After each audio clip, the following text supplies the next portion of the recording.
আল্লাহ রাব্বুল আলামিন প্রথমে কোরআনুল কারিমে তিনি মদের অপকারিতা কি, মাদকতার অপকারিতা কি, ক্ষতিকর দিক কি, সেই সম্পর্কে আল্লাহ তাআলা তিনি উল্লেখ করেছেন। এরপর আল্লাহ রাব্বুল আলামিন দ্বিতীয় স্টেপে গিয়ে এবার নামাজের মধ্যে নেশা অবস্থায় নামাজে দাঁড়ানো যাবে না, নামাজ পড়া যাবে না, এই ব্যাপারে আল্লাহ তাআলা নাজিল করলেন আয়াত। কারণ মাদকতা গ্রহণ করার ফলে একটা নেশা হয়, ওই নেশা যতক্ষণ না কাটবে, নেশার ঘোরের মধ্যে যতক্ষণ ওই ব্যক্তি থাকবে ততক্ষণ তার স্মৃতিশক্তি, তার আকল বিবেক কাজ করবে না।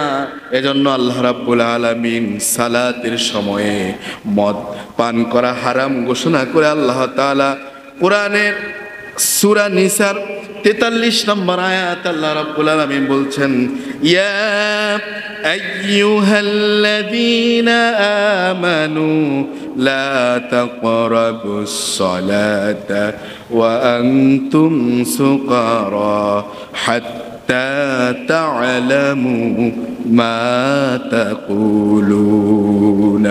আল্লাহু আকবার।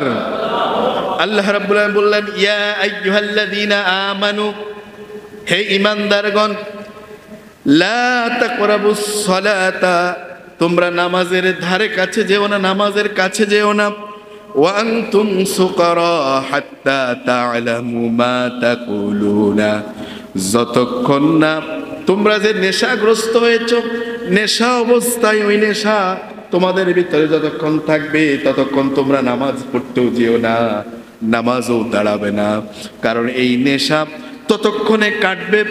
আল্লাহ তাআলা বলে, হাত্তা তা'লামু মা তাকুলুন, যতক্ষণ না বুঝতে হও তোমরা যা বলছো, তোমরা যেই কথা বলো, নিজেদের কথাই নিজেরা ঠিকভাবে যতক্ষণ না বুঝতেছ ততক্ষণ বোঝা যাবে নেশা কাটে নাই।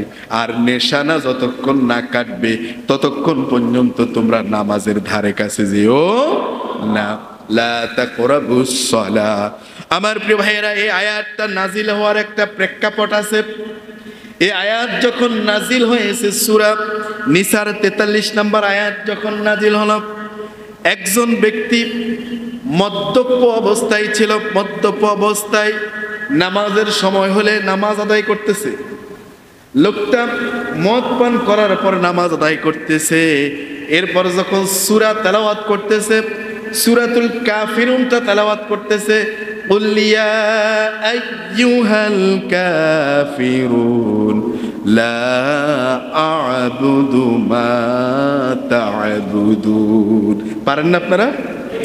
সবাই পড়েন, ওয়ালা আনতুম আ'বিদুনা মা আ'বুদ ওয়ালা আনা আ'বিদুম মা আ'বাদতুম ওয়ালা আনতুম আ'বিদুনা মা আ'বুদ লাকুম দীনুকুম ওয়ালিয়া দীন। আল্লাহু আকবার। এই সূরার নাম হচ্ছে সূরা কাফিরুন। বলেন, এই সূরার নাম কি? এই ব্যক্তি মদ পান করলো, মদ পান করার পর নামাজে দাঁড়ালো, নামাজে দাঁড়ালে এবার এই সূরা পড়তেছে। এই সূরা কুল ইয়া আইয়ুহাল কাফিরুন, এরপরে আছে লা আ'বুদু মা তা'বুদুন, ওয়ালা লা আছে প্রত্যেক আয়াতে। প্রথম আয়াত এবং শেষের আয়াত, এই দুইটা ছাড়া মাঝখানে যে কয়টি আয়াত আছে প্রত্যেক আয়াতে লা আছে। কি আছে? লা মানে এটি হচ্ছে না সূচক অব্যয়। লা মানে না, লা মানে কি? না না না, যতবার লা আছে মানে কি?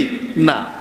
এখন এই লোকটা তো মদ পান করেছে নেশা অবস্থায়, নেশার ঘোর কাটেনি, যার কারণে এই লোকটা যত জায়গায় লা শব্দ আছে তত জায়গায় এটাকে বাদ দিয়ে সে তেলাওয়াত করেছে, যার ফলশ্রুতিতে অর্থর বিকৃতি ঘটেছে, অর্থ চেঞ্জ হয়ে গেছে, পরিবর্তন হয়ে গেছে। আল্লাহ তাআলা বললেন, কুল ইয়া আইয়ুহাল কাফিরুন, হে নবী আপনি কাফেরদেরকে বলে দিন, লা আ'বুদু মা তা'বুদুন, তোমরা যার ইবাদত করো আমরা তার ইবাদত করি না, তুমি যার ইবাদত করো আমি তার ইবাদত করি না।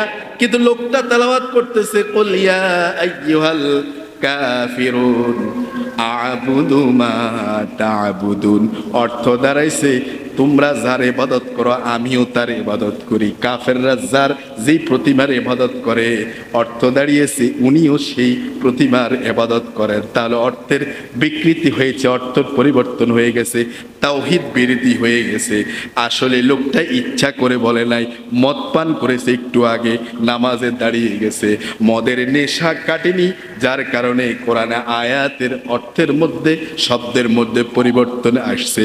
এজন্য আল্লাহ তাআলা বললেন, ইয়া আইয়ুহাল্লাযীনা আমানু লা তাকরাবুস সালাহ, হে ঈমানদারগণ তোমরা সালাতের ধারে কাছে যেও না, ওয়া আনতুম সুকারা হাত্তা তা'লামু মা তাকুলুন। আল্লাহু আকবার।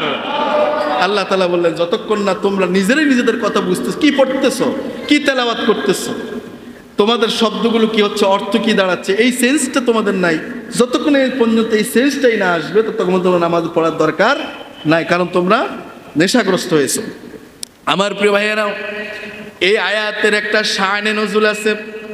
এই আয়াতের শানে নজুলে আসছে, একবার প্রসিদ্ধ সাহাবী, প্রখ্যাত সাহাবী, রাসূলের সাহাবী হযরত আব্দুর রহমান ইবনে আউফ রাদিয়াল্লাহু আনহু, সে আব্দুর রহমান ইবনে আউফ রাদিয়াল্লাহু তার ঘরে সাহাবী কেরামদেরকে, কোন সাহাবী কেরামদেরকে তিনি দাওয়াত করেছেন।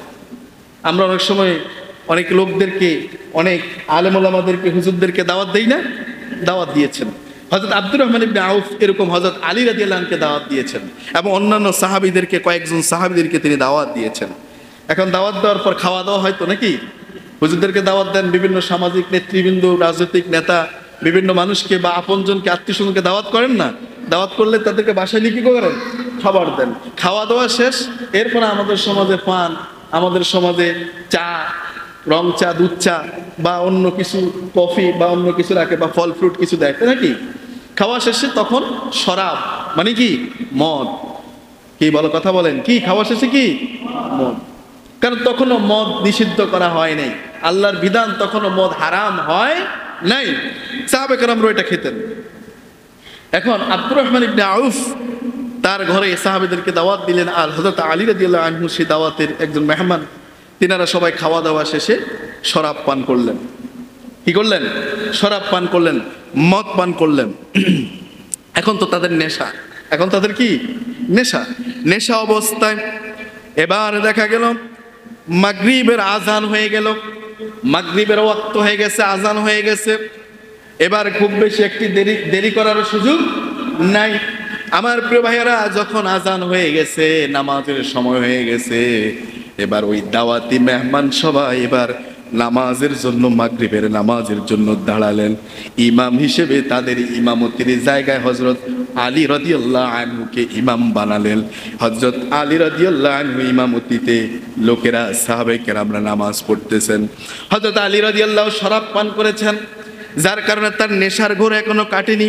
হযরত আলী রাদিয়াল্লাহু আনহু এবার যখন নামাজের মধ্যে সূরা পড়তেছেন, কেরাত পড়তেছেন, সূরার মধ্যে কিছু অংশ, সূরার কিছু অংশ হযরত আলী রাদিয়াল্লাহু বাদ দিয়েই পাঠ করলেন, যার কারণে তাওহীদের বিপরীত অর্থ দাঁড়িয়ে যায়। এর ফলশ্রুতিতে আল্লাহ পাক এই সূরা নিসার 43 নম্বর আয়াতটা তখন নাজিল করলেন। আল্লাহ পাক জানিয়ে দিলেন, ইয়া আইয়ুহাল্লাযীনা আমানু লা তাকরাবুস সালাহ ওয়া আনতুম সুকারা হাত্তা তা'লামু মা তাকুলুন। আল্লাহু আকবার। আল্লাহ তাআলা জানিয়ে দিলেন, না, এই নেশা অবস্থায় তোমরা নামাজ পড়বা না, নামাজের ধারে কাছে যেও না।